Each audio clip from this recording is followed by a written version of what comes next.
Good morning. Well, it was watering day today, and it was my second fertilizer watering, and with the new fertilizer, so things are going good. But on watering day, I want to share with you what I'm always looking for, and maybe you should be too, and what I found. So before I get into that, from our draw, I'm still waiting to hear from Ellen. Ellen, you want a mister? Can you please email me at carolynorchidfriends@gmail.com. I'll put it below in the description.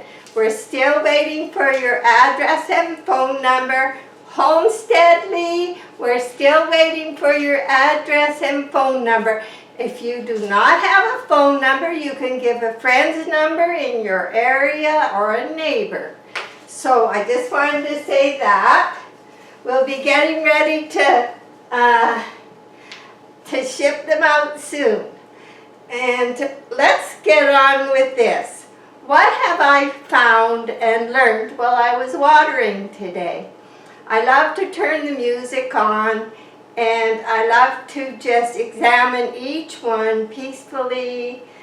It was a nice peaceful morning. And I want to share with you some things I've decided to do. So, let's get this one out of the road first. It's been losing flowers, and this has been in bloom I can't even remember from when, in late spring.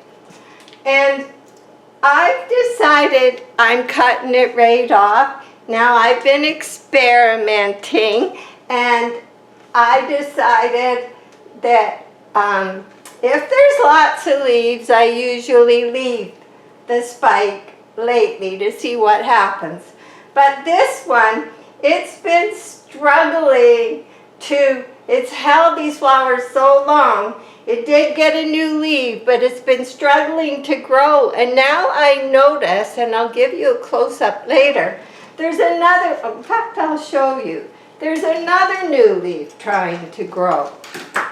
That tells me it wants to grow leaves, but it's too busy looking after that flower. It's too busy looking after that flower to grow a big, healthy leaf like normal.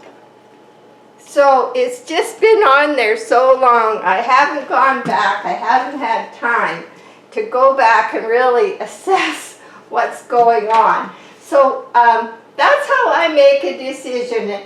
And you know, it's not one decision for all plants. You have to get to know your plant and decide if you want to cut it high and have maybe a chance of another bloom, which I have done on a couple here. And I have noticed on the ones that I did, I have noticed the one of them, I'll get it.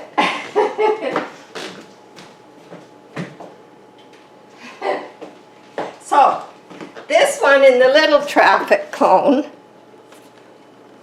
I noticed that, well, it had lots of leaves, so I decided an experiment. I would cut it above one of the top nodes and let it flower again, which I did because it did already flower for about 4 months after Christmas.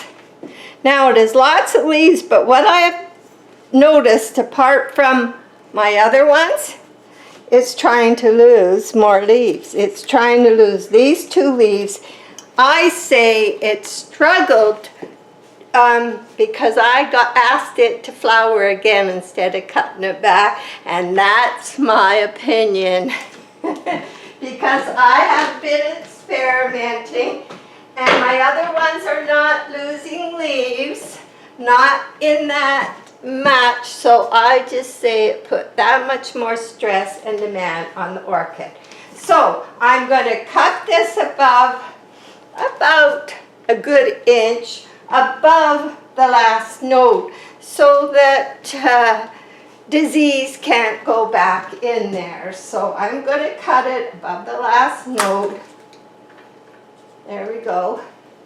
And I'm going to put it in a vase for a while. I have been saving some to dry, but I'm going to put it in a vase. They're nice sized flowers. It's been very healthy, but I do want it to grow some leaves. So I'm going to do, that was my one decision I made today. And I'll put a little bit of cinnamon on that cut. I'll take the wire off later. So I'm just going to put this out of my way so I don't trip on it. And its home is actually right in here. So there we go. Because we are so hot, we just can't get any rain. We just can't. So anyway, then I discovered, I learned lots today. I was discovering lots. So I was carrying this orchid in to water. Now this was a lamp. It's upside down. The top of the lamp was on the bottom, and Jack cut the base off and made a hole for the plant. And there was a drainage hole because that's where the top of the lamp came out. So what I discovered about this one, as I was carrying it over, a leaf fell off. And I started looking at that leaf. You see what I found? Right there, scale. Right there, scale. It's an old leaf, and you do have to watch the ones that are in the bottom down near the bark. So, then I want to show you something else. I'll show you where it fell off because you can see right in there the rest of the leaf.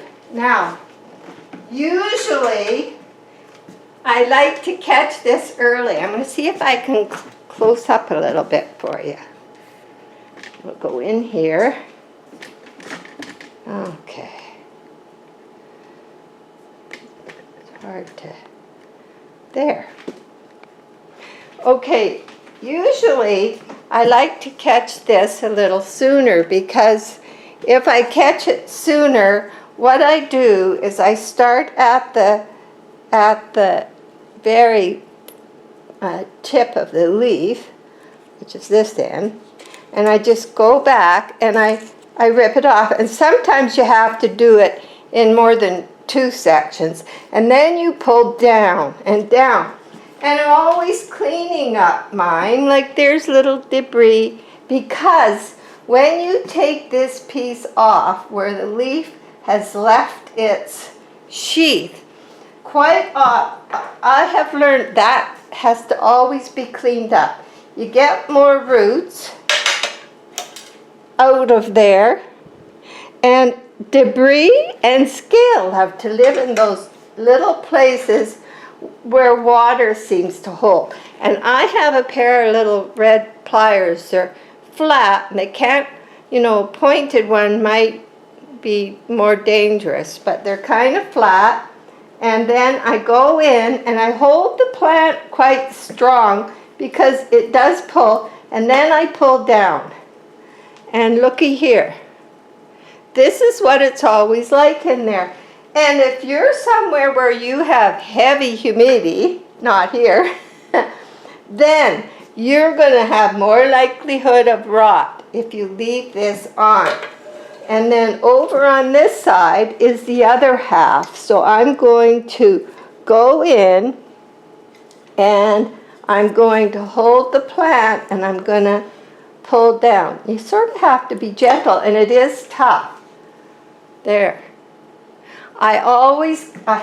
If you notice, I'm always trying to clean my orchids up in that way because debris will fall there and then we're in big trouble. And so when this leaf fell off and I saw the scale, because I'm always watching when I water, I'm always watching for scale.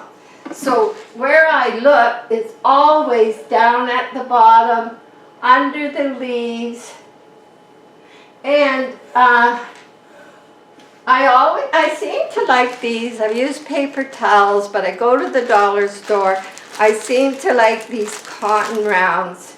And that's what I mostly use. So sometimes if I see a really in a hard spot, I'll scrape it out with this little knife. But I try to keep them all up because everybody's going to get something once in a while, and watering day is a good day. Now, you don't always have the time, but now we're going to discuss, there's a few exciting things today. Now, let's discuss Georgia Pearl. Now, I still have to go on and search the parentage because of this one flower being so different and so beautiful and the others completely different. Now, because the two parents, I looked on the site and I looked at pictures because it came from Roehampton Orchids and from Georgia, who sent it as a gift. And I looked and I couldn't find any sign that it would be having different flowers. And what I'm going to do next is get the parents both name and go back and look at them and see what that tells me. But I sure am hoping that next year when it flowers that it keeps doing this.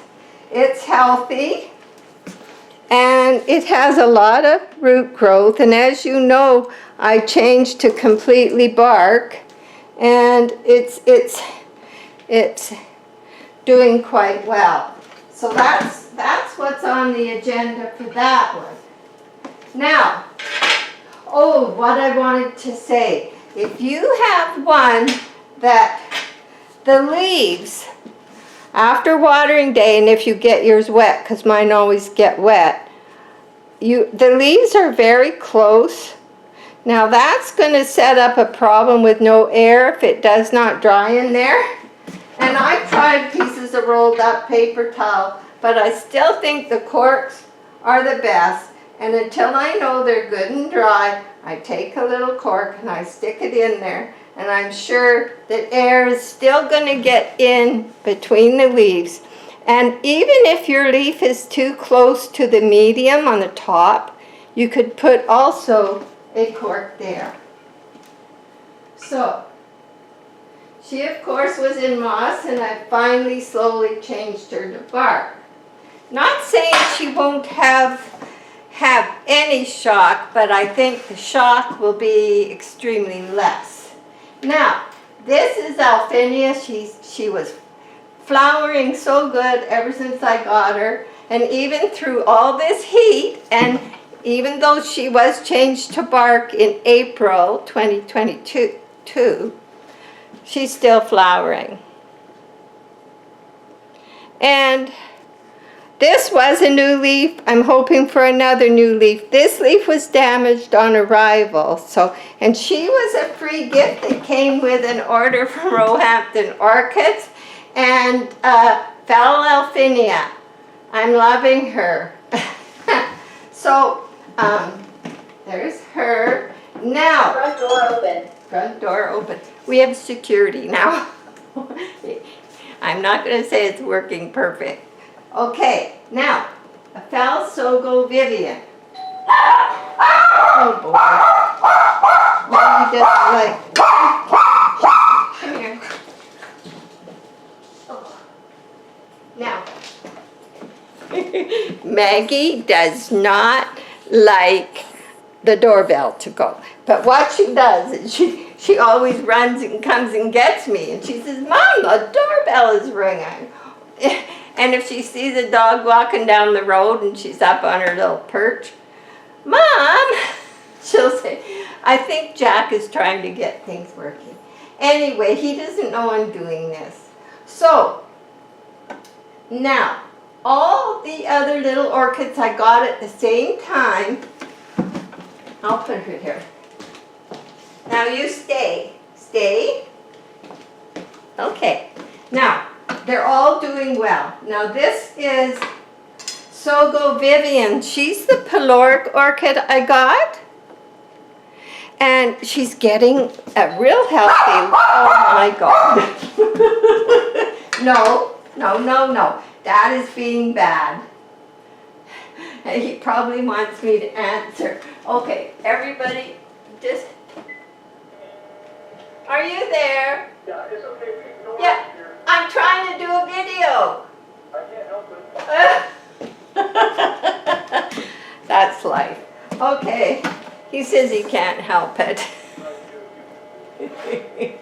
I gotta turn that off. Should you be quiet too? Okay. Okay, stay. You sit. You'll be very good girl. Sit and stay. Stay. Okay. You know, if I was real smart, I'd cut this out, but you got it. That's what it is. So anyway, she has a new leaf. She's living in this bark. She's totally happy. she's totally happy. So lots of good root growth, and you stay. And this is the old stem, which I haven't cut off yet, which I should. But she's in bark. But what I'm trying to explain is, why have these all done so well? Even Charles Martin and Matasia Finch. Look at, she's healthy. She's doing really well. And these are ones I all got very close to the same time. Now, Phal Mini Mart, her leaves are a different color, but she has good roots. She's trying really hard. She's getting a new leaf. She's doing good. So why is, I know Militanopsis is a cool grower. It's been getting the same care as my other ones. I'm dripping water. It's an exciting day around here. You know, it's been Grand Central Station for the last 2 weeks. Anyway, she's drying up. And I'm watering her twice a week. It's not from the bark. Everybody, all these little ones are all the same, and they're all getting the same care. She just isn't liking the house being 90 degrees and more every night. So I took her into the shower. My shower, the door to my shower, I measured it, is from my knuckle to my elbow. I mean, I have this much room to slide in. And there isn't a lot of room in there. It's as small as a shower can get and still be called a shower. But anyway, I took her in there because I thought that would be the coolest, the most humid, cool place for her. But guess what? Karen was showering, put her arm up, grabbed the nozzle, put her arm up, and guess what? Wham! Bark all over, everything on the ground. So I have to find another better place. And it's hot everywhere, so I mean... Anyway, I know any suggestions because she's not happy. The others are happy. I showed you. But she's not happy. Now, it's very strange, and now here, I have to show you the dendrobium before we go, because it's even stranger for this hot weather. And I think it's because it's so hot, but then at night we're cooling down. So, let's go out on the patio on this exciting day. Oh dear. You know, 20 thumbs down. How's it coming? Oh, and there's the latest mount. I hung it in here. Everything in here is happy. Everything is getting beautiful roots and growth, and I'm so happy. And now, the one dendrobium I'm going to show you, if you see this tiny little thing right here, whoops, This is the piece that broke off the dendrobium we're about to go see. Ferns growing, and I took the ground cover that came in this pot, out of this pot, and I put it in that cute little pot, and it's starting to send its little shoots. I didn't want it to spread madly everywhere. So, okay, let's go check out that dendrobium. We keep this closed because the heat is in the mornings a little stronger here. So, okay, first we'll look at this one. This is the one I didn't think had anything happening. And then I noticed up here it does. Now they have been out here since I first put them out in the spring. It's out here, it reaches well over 100 every day. There's something else happening in here. I think it's just from the extreme hot to the coolness, but this one is even going to have a flower. But wait till you see the other one. Now the other one is the one that little tiny piece in the humidity chamber broke off of. And you can see where it broke off. There, this is going to flower. It's not keikes. And this is where that piece broke off of way back around Christmas time. So there's another here. They're flowering spots where they didn't have a flower, because this one, I was disappointed, didn't have any new shoots. So we're going to get some dendrobiums.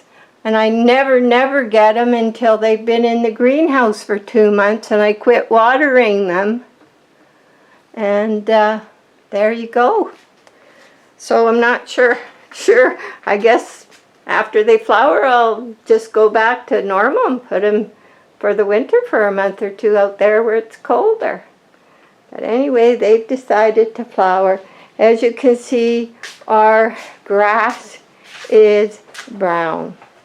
And tomorrow I have to go work in the garden because there's a lot of tomatoes. And sorry for all the racket, and we'll see you soon.